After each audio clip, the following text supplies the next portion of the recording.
Então, estamos de volta com o Panorama CBN e vamos à nossa entrevista de hoje. A gente vai conversar ao vivo agora com o economista e professor da Universidade Federal de Pernambuco, Écio Costa. Écio, seja bem-vindo à CBN, uma boa tarde. Boa tarde, Écio. Boa tarde, Almir, boa tarde, Moisés, boa tarde aos ouvintes da CBN Caruaru. Prazer estar participando novamente do programa. Prazer é todo nosso, Écio. E aí a gente vai falar a respeito dos novos valores, do preço dos combustíveis, vai falar também sobre os valores do gás de cozinha, enfim. Só que antes, para a gente falar de forma, digamos, mais específica a respeito dessa questão do reajuste no valor dos combustíveis, se a gente voltar no passado recente, houve um momento em que a gente tinha uns reajustes assim com uma frequência maior, não é, Écio? Ou seja, a gente estava pagando um preço hoje, na semana seguinte a gente já não sabia, né, qual o preço que a gente iria pagar. Houve uma escalada de reajustes ali e agora parece que a gente voltou a um cenário que a gente estava mais acostumado, que são os intervalos assim mais espaçados entre um reajuste e outro. Aí eu gostaria que você falasse um pouquinho a respeito dessa dinâmica da economia para a gente conseguir compreender porque existem momentos assim, né, em que a gente reencontra esse espaçamento para esse reajuste, quando a gente também, nesse passado próximo, a gente estava ali com um aperto permanente, sem saber qual seria o preço da gasolina, por exemplo, no dia seguinte. Gostaria que você rememorasse a gente e explicasse as razões dessas duas dinâmicas da economia. Ok, na realidade a gente tem que voltar um pouco a mais no tempo aí em relação a essa dinâmica de preços. E a gente tem que voltar lá para o governo Dilma, né, Dilma I, né, quando houve um determinado momento que o preço do petróleo disparou, né, subiu significativamente, e isso trouxe uma pressão muito forte aqui no preço dos combustíveis aqui no Brasil e, consequentemente, da inflação. E aí Dilma disse, com sua política, né, de governo, que iria controlar esses preços e, de fato, controlou os preços, né, que a Petrobras praticava no mercado.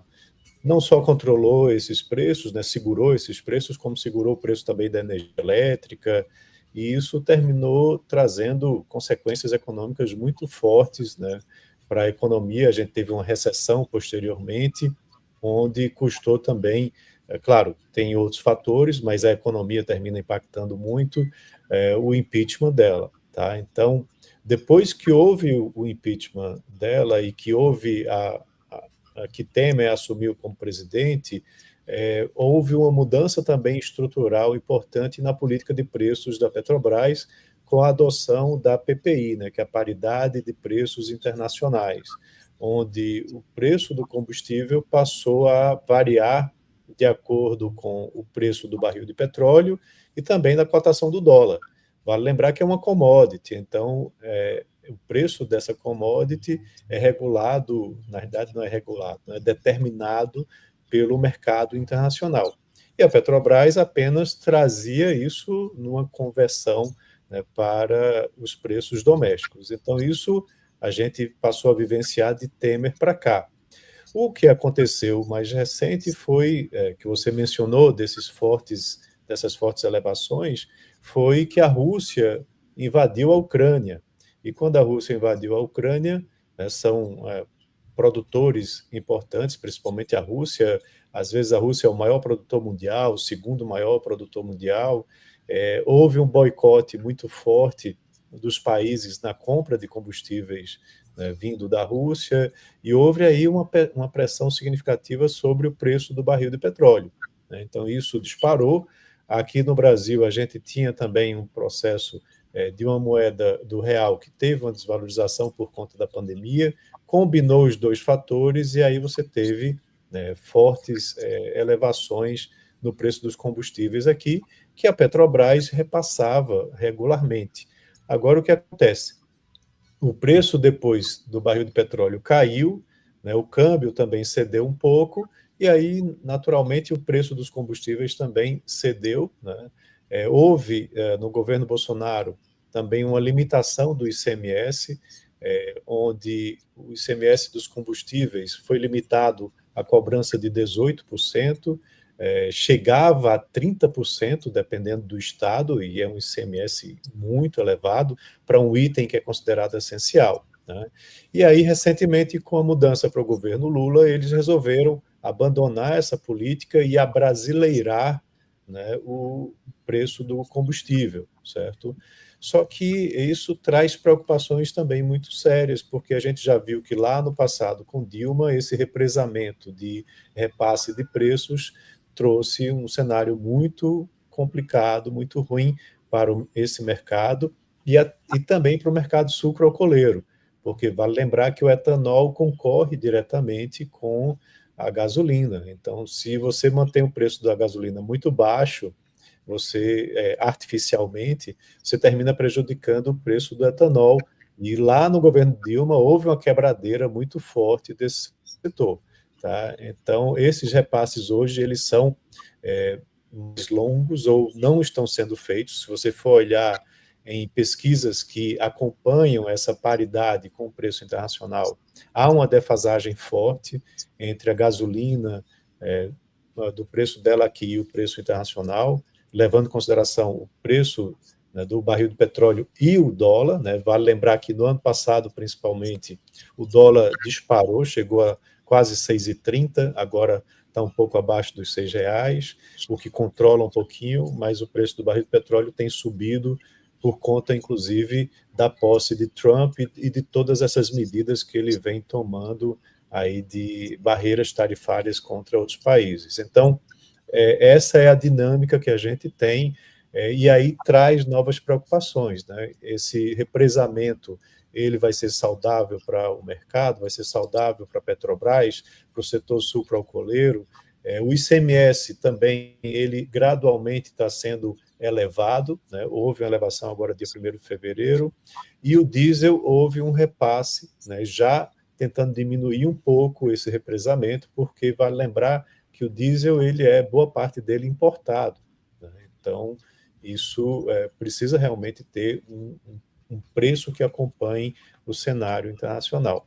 Então, veja que tem muito contexto aí nessa sua pergunta, espero ter esclarecido um pouco. Sem dúvidas, Écio. Muito obrigado pela resposta. Muito bem. Écio, esse reajuste, ele poderia já ter acontecido há algum tempo. A Petrobras estaria segurando, de uma certa forma, esse reajuste, agora não deu mais, segurando, quando falo isso, há mais de um ano já. É esse o ponto de vista correto? O que é que você nos diria? Sim, você acompanha esses relatórios que são divulgados semanalmente, né, por determinados entes que apresentam esse cálculo, né?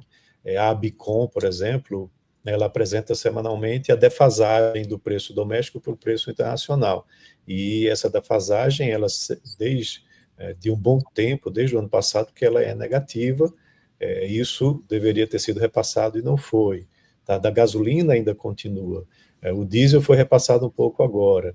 Ambos têm um impacto significativo na inflação, né, no IPCA. Uma gasolina mais cara tem um impacto direto, é um item muito importante no cálculo do IPCA. E o diesel tem um impacto indireto, porque nós não compramos diesel normalmente, né? A não ser que seu carro seja diesel, mas a maioria dos carros são híbridos, né? Gasolina, com etanol, com energia elétrica, mas o diesel é utilizado no transporte rodoviário de alimentos, né? De bebidas, de todos os itens que nós compramos. Então, o impacto termina vindo de forma indireta.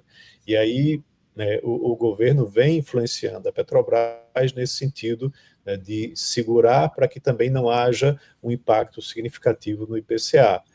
Mas isso pode trazer algum problema, como eu disse, lá no futuro, né, como a gente viu lá no passado, no governo Dilma. Tá? Então, isso daí deveria já ter acontecido, né, e o preço flutua, né, ele pode cair de volta. A OPEP hoje, por exemplo, anunciou que vai continuar o seu processo de aumento de estoques, o que deve diminuir um pouco o preço do petróleo. Isso é uma notícia boa, né?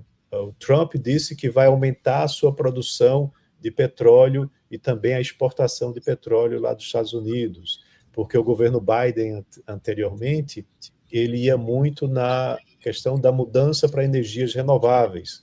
E aí, com Trump, ele voltou, o governo, né, os Estados Unidos voltam atrás para olhar também para os combustíveis fósseis. Então, tem várias dinâmicas acontecendo ao mesmo tempo, né? E sem esquecer do câmbio, né? Que aqui, se o câmbio subir, traz um impacto muito forte no preço dos combustíveis.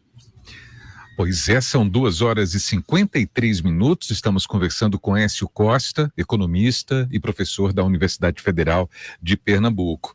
Pois é, Écio, o assunto é complexo e essa imagem que ficou presente na sua fala de que o preço flutua é uma boa imagem para a gente ir para a próxima pergunta, porque houve essa redução no preço do gás de cozinha, ou seja, o consumidor que tem ali o seu veículo e que usa, evidentemente, para se locomover na cidade, muitas vezes é um instrumento de trabalho, como é o caso do motorista de táxi, motorista por aplicativo, enfim, e tem a dona de casa, por outro lado, que tem lá suas preocupações também em relação ao valor do gás de cozinha. Houve uma redução.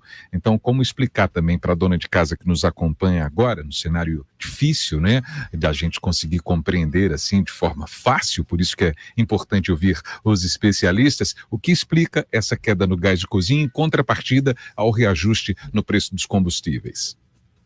Aí entra uma política também de Estado, do governo atual, né, de que essa política vem incentivando o consumo, né, do gás natural, né, e do gás de cozinha, certo? Então, eles estão também trazendo esses preços para baixo com o intuito de você trazer mais consumo desses itens com um preço mais acessível para todos esses, toda essa camada da população que você mencionou, todos esses consumidores, motoristas de táxi, aplicativo, entregadores, para o consumo doméstico também, né? Então, vai um pouco naquela política de trazer benefícios sociais, né? Isso, claro, tem um custo. Se você for olhar os dividendos que a Petrobras distribui, inclusive para o governo, nos anos para cá, de 2022 para cá, eles vêm diminuindo, né? E em 2022, quando a política de paridade com os preços internacionais ela estava funcionando, né, a todo vapor, e houve essa escalada muito forte do preço do barril de petróleo, foi um ano que a Petrobras teve muito lucro e distribuiu muito desse lucro para os seus acionistas. O principal acionista é o governo, que pode também receber esses recursos e fazer política social, né, ou diminuir, né, as suas despesas, ou, na realidade, ter receita adicional para se contrapor com essas despesas. E aí, desse período para cá, os dividendos que vêm sendo pagos, eles têm reduzido. E isso, em parte, reflete, né, esse cenário de que você tem agora um represamento maior de preços e a margem, né, que a Petrobras ganha com o preço dos combustíveis diminuiu. Tá? Então, essa já é uma consequência que pode acontecer também quando você adota essas políticas.